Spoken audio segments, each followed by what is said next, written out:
Good news para sa mga taong may kapansanan o persons with disabilities. Alam nyo mga minamahal, kung meron kayong kamag-anak, kaibigan o kayo mismo o mga kakilala na nagiging hopeless na sapagkat sila ay merong kapansanan. Pwedeng sila'y bulag, pwedeng sila'y pipi, o di kay bingi, o di kay hindi makalakad, o ano makapansanan yan. Good news para sa inyo ito.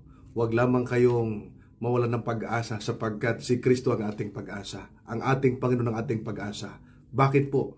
Sapagkat ayon po sa aklat ni Isaias, Kapitulo 35, ang mga versikulo 4 hanggang 6, babasahin ko, napakagandang balita nito. Sabi rito, inyong sasabihin sa kanila na may matatakoting puso, kayo'y magpakatapang, huwag kayong matakot, narito tingnan mo ang inyong Diyos ay darating na may paghihiganti, na may ganti ng Diyos, siya ay darating at ililigtas kayo. Verse 35, kung magkagayoy, mamumulat ang mga mata ng bulag, at ang mga tainga ng bingi ay mabubuksan. Verse 36, kung magkagayoy, lulukso ang pilay na parang usa, at ang dila ng pipi ay aawit sa kagalakan. Kaibigan ko, ang mga talatang ito ay napakagandang paalala na sa mga may kapansanan ay may pag-asa sa ating mahal na Panginoong Diyos. Sapagkat sa pagdating ng ating Panginoon, ang mga taong may kapansanan ay babaguhin niya.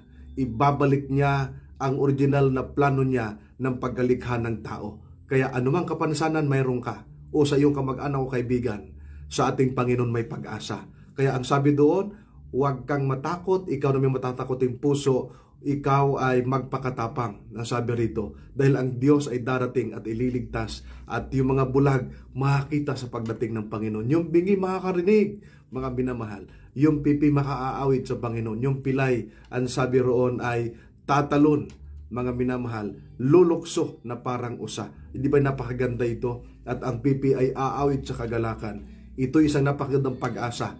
Kaya i-share mo ang video na ito doon sa inyong mga kaibigan, mga kakilala, mga kamag-anak na may kapansanan, may pag-asa sa ating Panginoon. Hindi ka forever na ganyan.